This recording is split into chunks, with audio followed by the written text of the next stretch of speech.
जय माता दी। नमस्कार दोस्तों, स्वागत है आप सभी का हमारे YouTube चैनल लक्ष्मी शर्मा की कहानियां पर। ओम नमो भगवते वासुदेवाय नमः। प्यारे भक्तजनों, आज आप सभी श्रवण करेंगे मकर संक्रांति की संपूर्ण कथा एक साथ। आपसे हमारी निवेदन है कि कथा को पूरा अवश्य सुने। भगवान आपकी हमारी सबकी मनोकामना को पूर्ण करें। पौराणिक कथा के अनुसार माता यशोदा ने श्री कृष्ण को पुत्र रूप में पाने के लिए मकर संक्रांति के दिन व्रत रखा था। दरअसल त्रेता युग में श्री राम के वनवास से लौटने के बाद कैकेयी ने उनसे कहा कि अगले जन्म में तुम मेरे गर्भ से जन्म लेकर मुझे अपनी माता बनने का सौभाग्य देना। माता कैकेयी के इस आग्रह को प्रभु श्री राम स्वीकार कर लिए। यह सुनकर माता कौशल्या दुख से भाव विभोर हो उठी। इस पर श्री राम ने कहा कि माता आप दुखी न हो, मैं भले ही माता कैकेयी के गर्भ से जन्म लूंगा, लेकिन पुत्र आपका ही कहलाऊंगा। इसी कारण द्वापर युग में भगवान राम ने श्री कृष्ण के रूप में देवकी माँ के गर्भ से जन्म लिया, लेकिन उनका लालन पालन माता यशोदा ने किया और इसलिए श्री कृष्ण यशोदा नंदन भी कहलाए। प्रेम से बोलिए श्री कृष्ण भगवान की जय। एक ब्राह्मणी थी जो कि मरकर धर्मराज जी भगवान के घर गई। वहां जाकर उसने कहा, मुझे धर्मराज जी के मंदिर की रास्ता बता दो, मुझे जाना है। स्वर्ग से एक दूत आए और बोले, ब्राह्मणी आपको क्या चाहिए? तब ब्राह्मणी बोली, मुझे धर्मराज भगवान के मंदिर की रास्ता बता दो। इतना कहकर आगे आगे दूत और पीछे पीछे ब्राह्मणी मंदिर तक गई। ब्राह्मणी बहुत धार्मिक महिला थी। उसने बहुत दान पुण्य कर रखे थे। उसे विश्वास था कि उसके लिए धर्मराज जी की मंदिर का रास्ता अवश्य खुल जाएगा। ब्राह्मणी ने वहां जाकर देखा, वहां बड़ा सा मंदिर था। सोने का सिंहासन था, हीरे मोती से जटित छतरी थी। धर्मराज जी न्याय सभा में बैठे साक्षात इंद्र के समान शोभा पा रहे थे और न्याय नीति से अपना राज्य संभाल रहे थे। यमराज जी सबको कर्म अनुसार दंड दे रहे थे। ब्राह्मणी ने जाकर उन्हें प्रणाम किया और बोली, भगवान मुझे बैकुंठ जाना है। धर्मराज जी ने चित्रगुप्त से कहा कि इस ब्राह्मणी का लेखा जोखा मुझे सुनाओ। तब चित्रगुप्त ने लेखा जोखा सुनाया। सुनकर धर्मराज जी ने कहा, तुमने सब धर्म किए हैं पर धर्मराज जी की कहानी नहीं सुनी। बैकुंठ में तुम कैसे जाएगी? ब्राह्मणी बोली, हे भगवान, धर्मराज जी की कहानी का क्या नियम है? कृपा करके आप मुझे बताएं। तब धर्मराज जी बोले, कोई 1 साल, कोई 6 महीने, कोई 7 दिन ही सुने, पर धर्मराज जी की कहानी अवश्य सुने, फिर उसका उद्यापन कर दे। उद्यापन में काठी, छतरी, चप्पल, बाल्टी, रस्सी, टोकरी, टॉर्च, साड़ी, ब्लाउज का बेस, लोटे में शक्कर भरकर, 5 बर्तन, 6 मोती, 6 मूंगा, यमराज जी की लोहे की मूर्ति, धर्मराज जी की सोने की मूर्ति, चांदी का चांद, सोने का सूरज, चांदी का साठिया ब्राह्मण को दान करें। प्रतिदिन चावल का साठिया बनाकर कहानी सुने। यह बात सुनकर ब्राह्मणी बोली, भगवान मुझे 7 दिन वापस पृथ्वी लोक में जाने की आज्ञा दे, मैं कहानी सुनकर वापस आ जाऊंगी। धर्मराज जी ने उसका लेखा जोखा देकर 7 दिन के लिए पृथ्वी पर भेज दिया। ब्राह्मणी जीवित हो गई। ब्राह्मणी ने अपने परिवार वालों से कहा कि मैं 7 दिन के लिए धर्मराज जी की कहानी सुनने के लिए धरती पर वापस आई हूँ। इस कथा को सुनने से बड़ा पुण्य मिलता है। उसने चावल का साथिया बनाकर परिवार के साथ 7 दिन तक धर्मराज जी की कथा सुनी। 7 दिन पूरे होने पर वापस धर्मराज जी का बुलावा आया और ब्राह्मणी को बैकुंठ में श्री हरि की चरणों में स्थान मिला। प्रेम से बोलिए धर्मराज भगवान की जय। एक नगर में एक जाट और जाटनी रहते थे और वह बहुत गरीब थे। एक बार जाटनी जाट से कहने लगी, मैं तुम्हें 4 रोटी बनाकर दूंगी, तुम नदी के किनारे जाना, वहाँ भगवान राम लक्ष्मण आते हैं, वहाँ जाकर तुम्हें कुछ पंक्तियाँ कहना है, जैसे राम बड़े लक्ष्मण छोटे, वे बैठे अम्बे की डाली, वो बैठे चंपे की डाली, मिट्टी का दशरथ बनावे, माखन मिश्री का भोग लगावे, दे परिक्रमा घर को आवे। जाट ने कहा, ठीक है।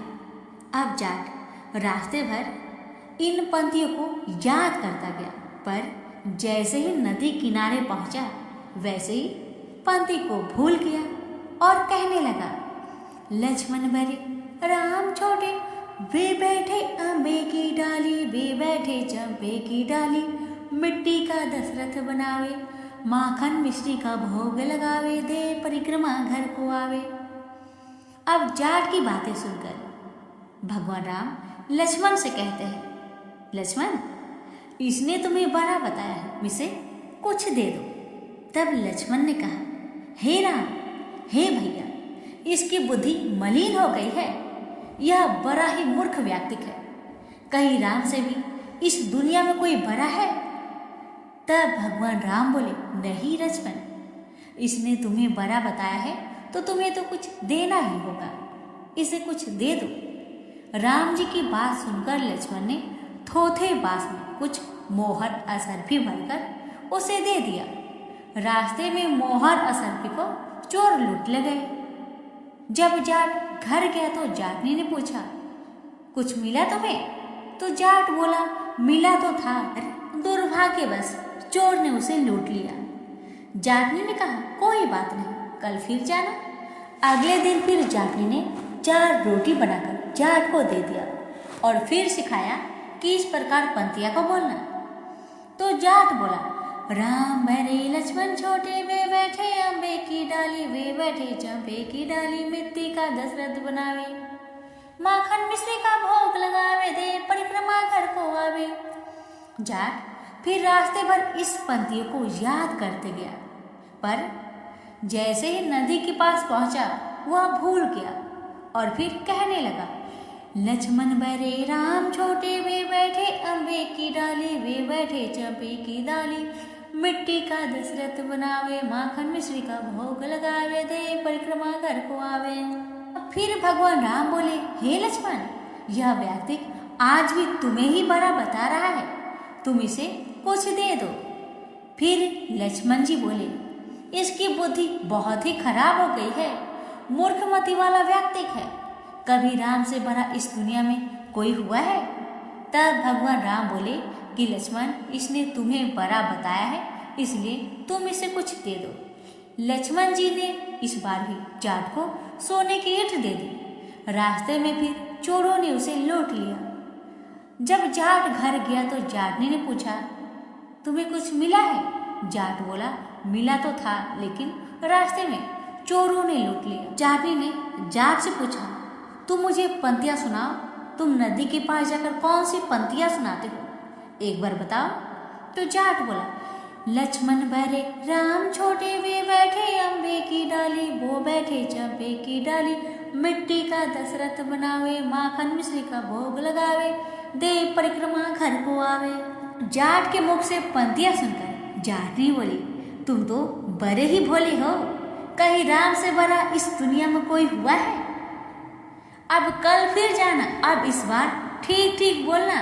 अगले दिन जाट फिर गया और उसने आज ठीक से पंक्तियाँ बोली। बड़े लक्ष्मण छोटे, वे बैठे अम्बे की डाली, वे बैठे चंपे की डाली, मिट्टी का दशरथ बनावे, माखन मिश्री का भोग लगावे, दे परिक्रमा घर को आवे। लक्ष्मण जी बोले, हे राम, आज इसको अकल आ गई है, आज इसे आप कुछ दे दीजिए। राम जी मुस्कुराए और आए और बोले कि भाई, मेरे पास क्या है, ये जौहर की मिट्टी है, इसे ले जा। यह कहकर अपने हाथ से थोड़ी सी मिट्टी की डली जाट को दे दिया। जाट बड़बड़ा कर जाने लगा कि आज मेरी पत्नी ने मुझे उल्टी सीख दी है, रोज सोना चांदी मिलता था, आज मिट्टी की डली मिली है। मिट्टी लेकर वह घर की ओर चल दिया। बीच रास्ते में फिर से चोर मिले और उन्होंने मिट्टी देखी तो मिट्टी देखकर कुछ नहीं बोले। अब जाट घर पहुंचा तो जाटनी से पूछा कि कुछ मिला? जाट बोला, हाँ मिला तो है, मेरी उल्टी सीख के कारण आज मिट्टी की डली मिली है। जाटनी बोली, कोई बात नहीं, आज कुछ तो लेकर आए हो, बाकी दिन तो खाली हाथ ही आते थे। मिट्टी की डली कुछ तो काम आएगी, इसे मैं चूल्हा लीप सकती हूँ, घर का आंगन लीप सकती हूँ। मिट्टी की डली लेकर तुलसी जी के पास रखकर रात को सो गई। जैसे वह सवेरे उठती है तो क्या देखती है कि तुलसी माता के पास हीरे मोती जगमगा रहे थे। अब जाट समझा कि ये भगवान राम ही हैं, जिन्होंने मिट्टी को हाथ लगाया तो वह सोना बन गया। तो प्रेम से बोलिए, सिया रामचंद्र की जय। भगवान, जैसे आपने जाट जाटनी के दुख को दूर किया, वैसे आपकी कथा कहने वाले, सुनने वाले, हुक्कार भरने वाले सभी की मनोकामना को पूर्ण करना, सभी की कष्टों को दूर करना। प्रेम से बोलिए, सिया रामचंद्र की जय। पर्वतराज हिमालय की अत्यंत रूपवती, लावण्यमयी एवं सर्वगुण संपन्न 2 कन्याएं थी। सेमरू पर्वत की पुत्री मैना इन कन्याओं की माता थी। हिमालय की बड़ी पुत्री का नाम गंगा तथा छोटी पुत्री का नाम उमा था। गंगा अत्यंत प्रभावशाली और असाधारण देवी गुणों से संपन्न थी। वह किसी बंधन को स्वीकार न कर मनमाने मार्गों का अनुसरण करती थी। उसकी इस असाधारण प्रतिभा से प्रभावित होकर देवता लोग विश्व के कल्याण की दृष्टि से उसे हिमालय से मांगकर ले गए। पर्वतराज की दूसरी कन्या उमा बड़ी तपस्विनी थी। उसने कठोर एवं असाधारण तपस्या करके महादेव जी को वर के रूप में प्राप्त किया।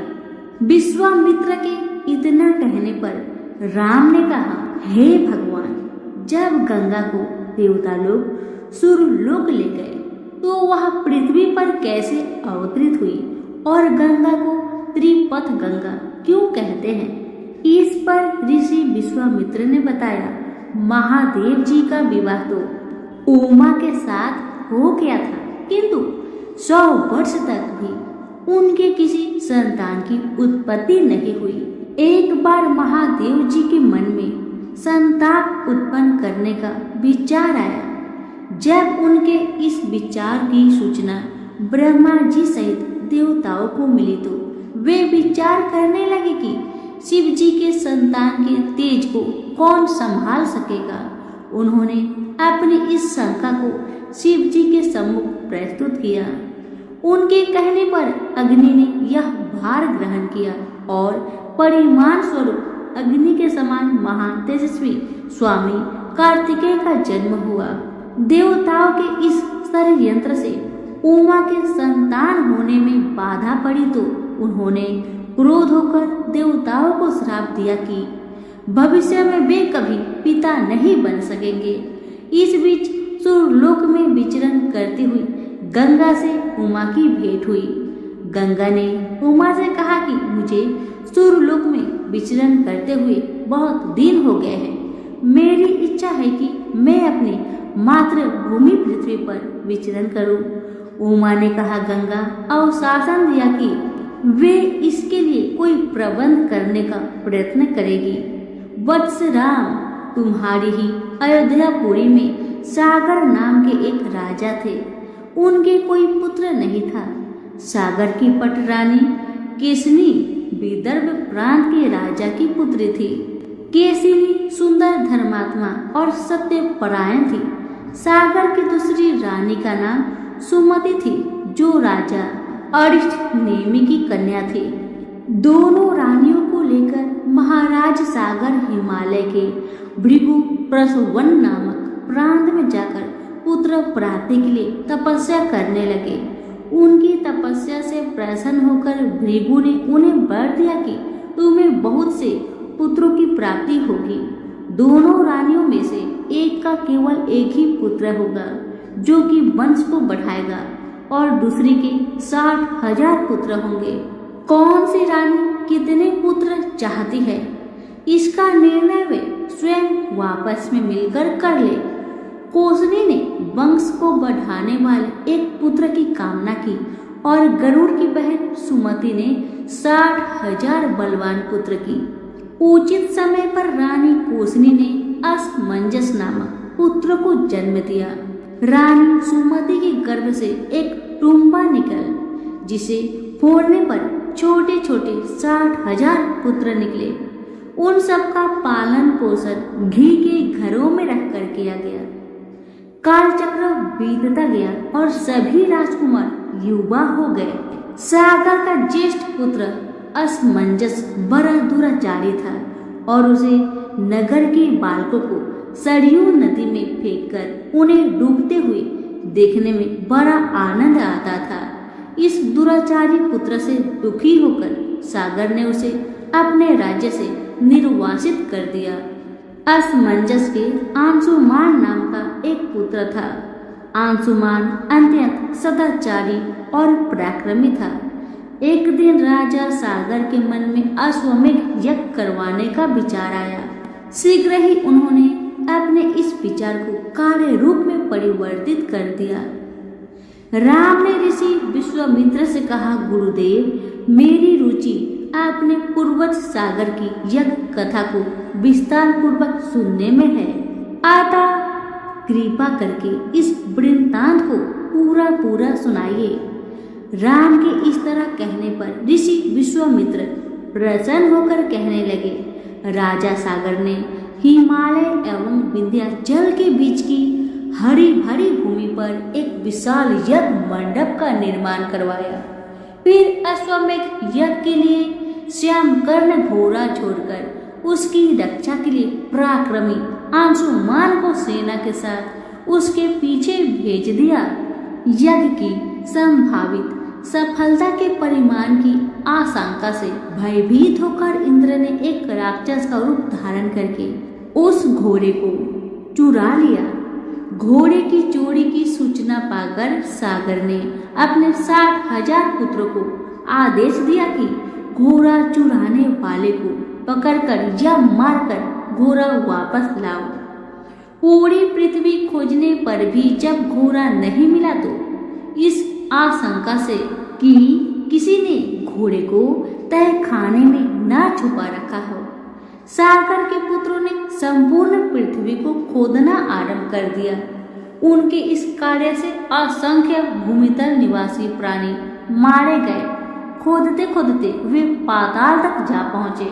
उनके इस निस्संग कृत्य की देवताओं ने ब्रह्मा जी से शिकायत की तो ब्रह्मा जी ने कहा कि ये राजकुमार क्रोध एवं मद में अंधे होकर ऐसा कर रहे हैं। पृथ्वी की रक्षा का दायित्व कपिल पर है, इसलिए वे इस विषय में कुछ न कुछ अवश्य ही करेंगे। पूरी पृथ्वी को खोदने के बाद भी जब घोड़ा और उसको चुराने वाला चोर नहीं मिला तो निराश होकर राजकुमारों ने इसकी सूचना अपने पिता को दे दी। रुष्ट होकर सागर ने आदेश दिया कि घोड़े को पाताल में जाकर ढूंढो। पाताल में घोड़े को खोजते खोजते वे सनातन वासुदेव कपिल के आश्रम में जा पहुंचे। उन्होंने देखा कपिल देव आंखें बंद किए बैठे हैं और उन्हीं के पास यज्ञ का वह घोड़ा बंधा हुआ है।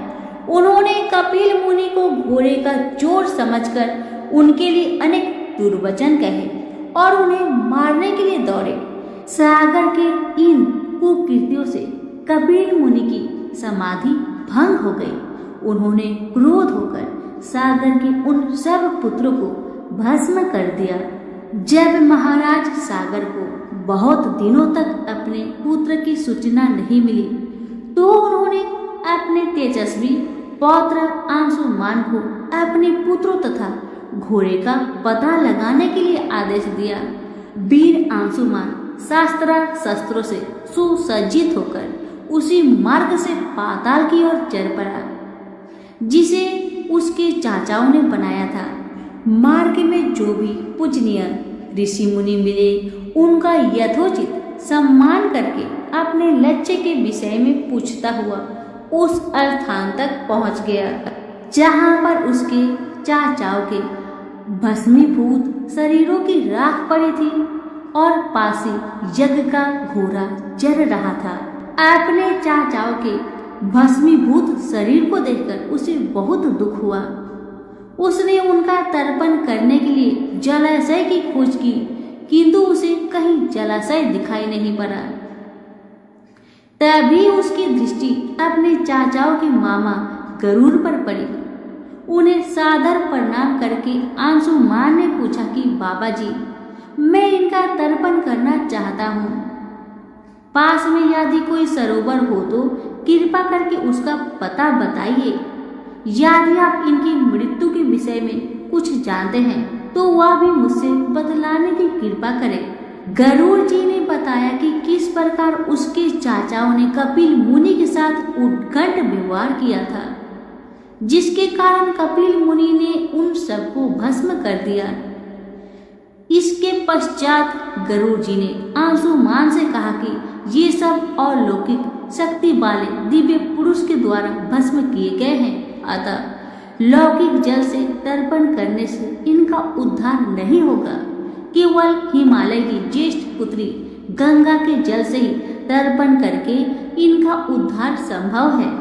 अब तुम घोड़े को लेकर वापस चले जाओ, जिससे कि तुम्हारा पितामह का यज्ञ पूर्ण हो सके। गरुड़ जी की आज्ञा अनुसार अंशुमान वापस अयोध्या पहुंचे और अपने पितामह को सारा वृत्तांत सुनाया। महाराज सागर ने दुखी मन से यज्ञ पूरा किया। वे अपने पुत्र के उद्धार करने के लिए गंगा को पृथ्वी पर लाना चाहते थे, पर ऐसा करने के लिए उन्हें कोई भी युक्ति न सूझी। थोड़ा रुककर विश्वामित्र ने कहा, महाराज, सागर के देहांत के पश्चात अंशुमान बड़ी न्यायप्रियता के साथ शासन करने लगा। अंशुमान के परम प्रतापी पुत्र दिलीप हुए। दिलीप की व्यवसाय हो जाने पर अंशुमान दिलीप को राज्य का भार सौंपकर हिमालय की कंदराओं में जाकर गंगा को प्रसन्न करने के लिए तपस्या करने लगे, किंतु उन्हें सफलता प्राप्त नहीं हो पाई। उनका स्वर्गवास हो गया। इधर जब राजा दिलीप का धर्मनिष्ठ पुत्र भगीरथ बड़ा हुआ तो उसे राज्य का भार सौंपकर दिलीप भी गंगा को पृथ्वी पर लाने के लिए तपस्या करने चले गए, पर उन्हें भी मनोवांछित फल नहीं मिला। भगीरथ बड़े प्रजावत्सल नरेश थे, किंतु उनकी कोई संतान नहीं हुई। इस पर वे अपने राज्य का भार मंत्रियों को सौंपकर स्वयं गंगावतरण के लिए गोकर्ण नामक तीर्थ पर जाकर कठोर तपस्या करने लगे। उनकी अभिभूतपूर्व तपस्या से प्रसन्न होकर ब्रह्मा जी ने उन्हें वर मांगने के लिए कहा। भगीरथ ने ब्रह्मा जी से कहा कि हे प्रभु, यदि आप मुझ पर प्रसन्न है तो मुझे यह वर दीजिए कि सागर के पुत्र को मेरे प्रयत्नों से गंगा का जल प्राप्त हो, जिससे उनका उद्धार हो सके। इसके अतिरिक्त मुझे संतान प्राप्ति का भी वर दीजिए, ताकि इक्ष्वाकु वंश नष्ट न हो। ब्रह्मा जी ने कहा कि संतान का तेरा मनोरथ शीघ्र ही पूर्ण होगा, किंतु तुम्हारे माथे गए प्रथम वरदान को देने में कठिनाई यह है कि जब गंगा जी वेग के साथ पृथ्वी पर अवतरित होगी तो उनके वेग को पृथ्वी संभाल नहीं सकेगी। गंगा जी के वेग को संभालने की क्षमता महादेव जी के अतिरिक्त किसी में भी नहीं है, इसलिए तुम्हें महादेव जी को प्रसन्न करना होगा। इतना कहकर ब्रह्मा जी अपने लोक को चले गए। भगीरथ ने साहस नहीं छोड़ा। वे 1 वर्ष तक पैर के अंगूठे के सहारे खड़े होकर महादेव जी की तपस्या करते रहे। केवल वायु के अतिरिक्त उन्होंने किसी अन्य वस्तु का भक्षण नहीं किया। अंत में इस महान भक्ति से प्रसन्न होकर महादेव जी ने भगीरथ को दर्शन देकर कहा, हे भक्त श्रेष्ठ, हम तेरी मनोकामना पूरी करने के लिए गंगा जी को अपने मस्तक पर धारण करेंगे। इसकी सूचना पाकर बेबस होकर गंगा जी को सूर्यलोक का परित्याग करना पड़ा। उस समय वे सूर्यलोक से कहीं जाना नहीं चाहती थी, इसलिए वे यह विचार करके कि मैं अपने प्रचंड वेग से शिव जी को बहाकर पाताल लोक ले जाऊंगी, वे भयानक वेग से शिव जी के सिर पर अवतरित हुई। गंगा के इस वेगपूर्ण अवतरण से उनका अहंकार शिव से छुपा नहीं रहा। महादेव जी ने गंगा की वेग गति धाराओं को अपने जटाजूट में उलझा लिया। गंगा जी अपने समस्त प्रयत्नों के बाद भी महादेव जी के जटाओं से बाहर ना निकल सकी। गंगा जी को इस प्रकार शिव जी की जटाओं में विलीन होते देख भगीरथ ने फिर शंकर जी की तपस्या की। भगीरथ के इस तपस्या से प्रसन्न होकर भगवान शंकर ने गंगा जी को हिमालय पर्वत पर स्थित बिंदुसर में छोड़ा। छूटते ही गंगा जी 7 धाराओं में बट गई। गंगा जी की 3 धाराएं दाहिनी, पावनी और नलिनी पूर्व की ओर प्रवाहित हुई। सुचक्षु, सीता और सिंधु नाम की 3 धाराएं पश्चिम की ओर बही और 7वीं धारा महाराज भगीरथ के पीछे पीछे चली। जिधर जिधर भगीरथ जाते थे उधर उधर ही गंगा जी जाती थी। स्थान स्थान पर देव, यक्ष, किन्नर, ऋषि मुनि आदि उनके स्वागत के लिए एकत्रित हो रहे थे। जो भी उस जल का स्पर्श करता था भव बाधाओं से मुक्त हो जाता था। चलते चलते गंगा जी उस स्थान पर पहुंची जहां ऋषि जहू यज्ञ कर रहे थे। गंगा जी अपने वेग से उनकी यज्ञशाला को संपूर्ण सामग्री के साथ बहाकर ले जाने लगी। इससे ऋषि को बहुत क्रोध आया और उन्होंने क्रोध होकर गंगा का सारा जल पी लिया। यह देखकर समस्त मुनियों को बड़ा विस्मय हुआ और वे गंगा जी को मुक्त करने के लिए उनकी स्तुति करने लगे। उनकी स्तुति से प्रसन्न होकर जाहू ऋषि ने गंगा जी को अपने कानों से निकाल दिया और उन्हें अपनी पुत्री के रूप में स्वीकार किया।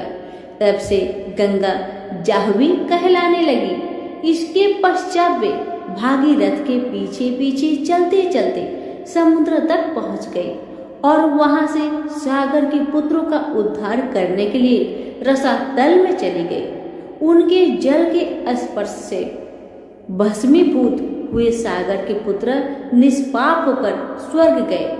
उस दिन से गंगा के 3 नाम हुए, त्रिपथ गंगा, जाह्नवी और भागीरथी। सभी प्रेम से बोलिए गंगा मैया की जय हो। विष्णु भगवान की 3 पत्नियां थीं, लक्ष्मी, सरस्वती और गंगा। तीनों बड़ी गुणवती और सौम्य हृदया थी, पर तीनों की अलग अलग प्रकृति थी।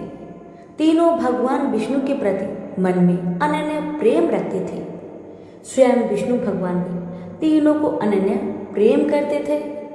भगवान विष्णु ने अपनी तीनों पत्नियों को समान अधिकार प्रदान कर रखा था। तीनों पर स्वतंत्रता के साथ अपने अपने अधिकारों का उपभोग कर रहे थे, पर प्रकृति के भिन्नता के कारण सरस्वती के मन में संदेह पैदा हो उठा कि विष्णु मेरी अपेक्षा गंगा को अधिक प्रेम करते हैं। जब संदेह उत्पन्न हो गया तो ईर्ष्या भी पैदा हो उठी। सरस्वती गंगा से जलने लगी। बात बात में उन्हें खरी खोटी सुनाने लगी। गंगा कुछ बोलती नहीं थी, वे चुपचाप सुन लिया करती थी। लक्ष्मी को सरस्वती का व्यवहार अच्छा नहीं लगा। उन्होंने अवसर पाकर सरस्वती से कहा, बहन सरस्वती, तुम जब देखो गंगा को खरी खोटी सुनाती रहती हो। तुम यह अच्छा नहीं कर रही। मेरी बात मानो, गंगा को जली खोटी सुनाना बंद कर दो। लक्ष्मी की नेक सलाह सरस्वती को अच्छी नहीं लगी। उनके हृदय में ईर्ष्या की आग जल रही थी।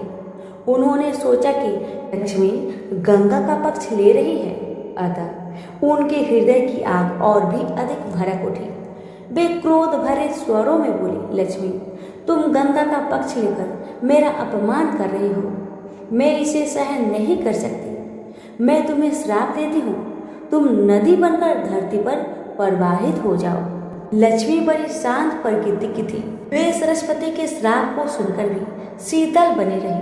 उन्होंने न तो श्राप का प्रतिवाद किया और न उनके प्रति मुख से कठोर शब्द भी निकले। ऐसा लगा जैसे उनके लिए कुछ हुआ ही ना हो। पर गंगा को सरस्वती का श्राप अच्छा नहीं लगा। वे सरस्वती के श्राप को सुनकर उत्तेजित हो उठी और क्रोध भरे स्वरों में बोली, सरस्वती, तुमने लक्ष्मी को श्राप देकर बड़ा अनुचित कार्य किया है। वे तो तुम्हारे श्राप को सुनकर चुप रही, पर मैं चुप नहीं रह सकती। मैं तुम्हें भी श्राप देती हूँ, तुम भी नदी बन जाओ और धरती पर जाकर प्रवाहित हो।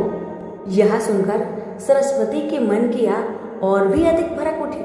वे क्रोध भरे स्वरों में बोली, मैं तो नदी बन जाऊंगी, पर तुम भी बैकुंठ में नहीं रह सकती। मैं भी तुम्हें श्राप दे रही हूँ, तुम भी नदी बन जाओ और धरती पर जाकर प्रवाहित हो। इस प्रकार भगवान विष्णु की तीनों पत्नियां कलह और ईर्ष्या के कारण एक दूसरे को श्राप देकर दुख का शिकार बन गई। यह सुनकर भगवान विष्णु को बड़ा दुख हुआ। उन्होंने अपनी पत्नियों से कहा, तुम तीनों ने ईर्ष्या के कारण एक दूसरे को श्राप देकर अच्छा नहीं किया। तुम तीनों ने स्वयं अपने लिए दुख को निमंत्रित किया है, अपने ही हाथों से अपना घर को जलाया है। विष्णु की भर्त्सना से तीनों पत्नियां बड़ी दुखी हुई। वे दुख प्रकट करते हुए विष्णु से क्षमा याचना करने लगी। विष्णु ने कहा, तुम तीनों ने एक दूसरे को श्राप दिया है। श्राप के अनुसार तुम तीनों को नदी बनना ही पड़ेगा, नदी बनकर धरती पर जाना ही पड़ेगा। यह सुनकर लक्ष्मी का मन दुख से भर गया। उन्हें विष्णु का वियोग एक क्षण भी सहा नहीं जा रहा था।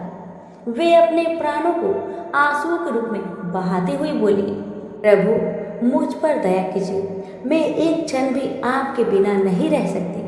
कोई ऐसा उपाय बतलाइए जिससे मुझे आपसे अलग ना होना पड़े, धरती पर ना जाना पड़े।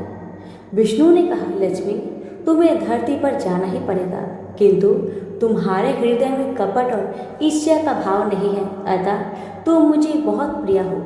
तुम्हें मुझसे अलग नहीं होना पड़ेगा। तुम अर्ध शक्ति से मेरे पास रहो और अर्ध शक्ति के रूप में पद्मावती नदी के रूप में धरती पर जाकर बहो। धरती पर शंखचूड़ नामक एक राक्षस उत्पन्न होगा, वह मेरा ही अंश होगा। तुम तुलसी के रूप में उसकी पत्नी बनोगी। तुम तुलसी के रूप में सदा विष्णु प्रिया बनी रहोगी और जन जन से आदर पाओगी। गंगा को भी भगवान विष्णु से अलग होने का बड़ा दुख था, अतः उन्होंने भी आंसू नयन निवेदन किया, प्रभु ऐसा कोई उपाय बताए जिससे मैं आपसे अलग ना हो। विष्णु भगवान ने कहा, गंगे, श्राप बस तुम्हें भी धरती पर जाना ही पड़ेगा। राजा भगीरथ अपने पूर्वजों के उद्धार के लिए तप कर रहे हैं। तुम्हें धरती पर गंगा के रूप में प्रवाहित होना पड़ेगा और भगीरथ के पूर्वजों का उद्धार करना होगा।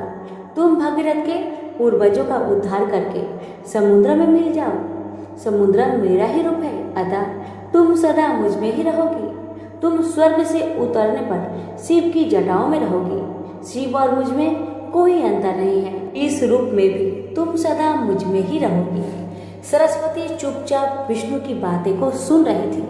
अंत में भगवान विष्णु ने सरस्वती की ओर देखा और कहा, सरस्वती, तुम अपने अर्ध गुणों से नदी बनकर बहोगी और अर्ध गुणों से ब्रह्मा की पत्नी बनोगी। श्राप का फल तुम्हें भी भोगना ही पड़ेगा। सरस्वती बोली, भगवान आप तो भेद विभेद रहित है, फिर आप लक्ष्मी और मुझ में भेद क्यों कर रहे हैं? आपने लक्ष्मी को तो अपने पास ही रहने की अनुमति प्रदान की, पर मुझे आप सदा के लिए अलग कर रहे हैं। विष्णु बोले, सरस्वती, किसी को भी न तो मैं विलग करता हूँ और न अपने पास रखता हूँ।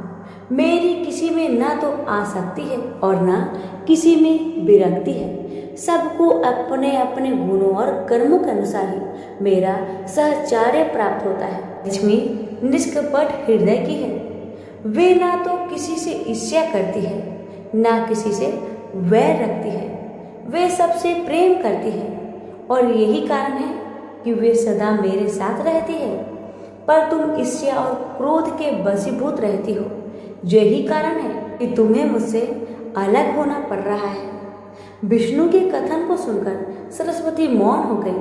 उन्हें ऐसा लगा जैसे विष्णु की कथन का प्रत्येक अक्षर मूर्तिमान बनकर खड़ा हो गया। सरस्वती का हृदय पश्चाताप की वेदना से जलने लगा।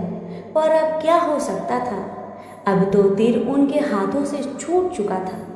जो मनुष्य क्रोध और ईर्ष्या के वशीभूत होकर अपने हाथों से ही अपने घरों में आग लगा लेते हैं, उन्हें सरस्वती की भांति ही पश्चाताप की वेदना में जलना पड़ता है।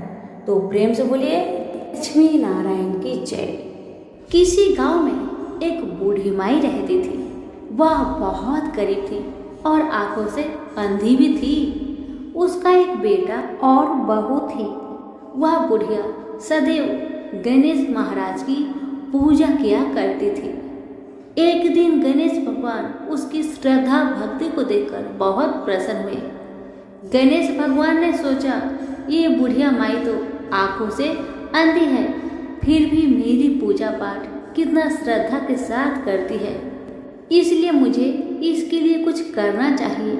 इतना ही सोचकर गणेश जी उस बुढ़िया माई के सामने प्रकट होकर बोले, बुढ़िया माई, तू जो चाहे सो मुझसे मांग ले, मैं तुझसे बहुत प्रसन्न हूँ। बुढ़िया माई हाथ जोड़कर गणेश महाराज से बोली, हे भगवान, मुझे तो कुछ मांगना ही नहीं आता, तो मैं कैसे मांगूं और क्या मांगूं, आप ही मुझे बताएं। बूढ़ी माई की बातें सुन गणेश महाराज कहने लगे, माई, तू अपने बेटे बहू से पूछकर कुछ मांग लेना। तब बूढ़ी माई ने अपने बेटे से कहा, बेटा, गणेश जी कहते हैं कि तू कुछ मांग ले, तो तुम बताओ बेटा, मैं क्या मांगूं? बेटा ने कहा, माँ, तुम ढेर सारा धन दौलत मांग ले। बहू से पूछा तो बहू ने कहा कि आप नाती मांग लीजिए माँ जी। तब बूढ़ी माई मन ही मन में सोचने लगी, बेटा बहू तो सिर्फ अपने लिए ही सोच रहे हैं, मेरे लिए तो कोई सोचता ही नहीं। इतना सोचकर बूढ़ी माई ने सोचा, एक बार अपनी पड़ोसन से पूछ कर आऊं कि मेरी पड़ोसन क्या कहती है। बुढ़िया ने पड़ोसन से पूछा तो उसने कहा, बुढ़िया माई, तू तो थोड़े दिन ही जिएगी, क्या तू धन मांगे और क्यों नाती मांगे? तू तो अपनी आंखों की रोशनी मांग ले, जिससे तेरी जिंदगी आराम से कट जाएगी। बेटा बहू और पड़ोसन का राय लेकर बुढ़िया माई गणेश महाराज के पास आई और बोली, हे गणेश महाराज, यदि आप मुझ पर प्रसन्न है तो मुझे 9 करोड़ की माया दे, निरोगी काया दे, अमर सुहाग दे, आंखों की रोशनी दे, नाती दे, पोता दे और सब परिवार को सुख दे और अंत में मोक्ष दे। बुढ़िया माई की बातें सुन गणेश जी कहने लगे, बुढ़िया माई, तुमने तो हमें ठग लिया, फिर भी जो तूने मांगा वजन के अनुसार सब कुछ तुझे मिलेगा। यह कहकर गणेश महाराज अंदर ध्यान हो गए। उधर बूढ़ी माई ने जो कुछ मांगा वह सब कुछ मिल गया। गणेश जी महाराज जैसे आपने उस बुढ़िया माँ को सब कुछ दिया, वैसे ही सबको देना। कहानी कहने वाले, सुनने वाले, हुक्कारे भरने वाले सभी के परिवार पर अपनी कृपा सदा बनाए रखना। सभी मिलकर बोलिए, गणेश भगवान की जय हो। एक लपसी था, एक तपसी था। तपसी हमेशा भगवान की तपस्या में लीन रहता था। लपसी रोजाना 1.25 सेर की लापसी बनाकर भगवान का भोग लगाकर जीव लेता था। एक दिन दोनों लड़ने लगे। तपसी बोला, मैं रोज भगवान की तपस्या करता हूँ, इसलिए मैं बड़ा हूँ। लपसी बोला, मैं रोज भगवान को 1.25 सेर लापसी का भोग लगाता हूँ, इसलिए मैं बड़ा हूँ। नारद जी वहां से गुजर रहे थे। दोनों को लड़ता देखकर उनसे पूछा कि तुम क्यों लड़ रहे हो? तपसी ने खुद के बड़ा होने का कारण बताया और लपसी ने अपना कारण बताया। नारद जी बोले, तुम्हारा फैसला मैं कर दूंगा। दूसरे दिन लपसी और तपसी नहाकर अपनी रोज की भक्ति करने आए। तो नारद जी ने छुपकर 1.25 करोड़ की एक एक अंगूठी दोनों के आगे रख दिए। तपसी की नजर जब अंगूठी पर पड़ी तो उसने चुपचाप अंगूठी उठाकर अपने नीचे दबा लिया। तपसी की नजर अंगूठी पर पड़ी लेकिन उसने ध्यान नहीं दिया। भगवान को भोग लगाकर लपसी खाने लगा। नारद जी सामने आए तो दोनों से पूछा कि कौन बड़ा है, तो नारद जी ने तपसी से खड़ा होने को कहा। वो खड़ा हुआ तो उसके नीचे दबी अंगूठी दिखाई पड़ी। नारद जी ने तपसी से कहा, तपस्या करने के बाद भी तुम्हारी चोरी करने की आदत नहीं गई, इसलिए लपसी बड़ा है और तुम्हें तुम्हारी तपस्या का कोई भी फल नहीं मिलेगा। तपसी शर्मिंदा होकर माफी मांगने लगा। उसने नारद जी से पूछा, मुझे मेरी तपस्या का फल कैसे मिलेगा? नारद जी ने कहा, यदि कोई गाय और कुत्ते की रोटी नहीं बनाएगा तो फल तुझे मिलेगा। यदि कोई ब्राह्मण को भोजन करवाकर दक्षिणा नहीं देगा तो वह फल तुझे मिलेगा। यदि कोई साड़ी के साथ ब्लाउज नहीं देगा तो फल तुझे मिलेगा। यदि कोई दिए से दिया जलाएगा तो फल तुझे मिलेगा। यदि कोई सारी कहानी सुने लेकिन तुम्हारी कहानी नहीं सुने तो फल तुझे मिलेगा। उसी दिन से हर व्रत कथा कहानी के साथ लपसी तपसी की कहानी भी सुनी और कही जाती है। प्रेम से बोलिए लक्ष्मी नारायण की जय।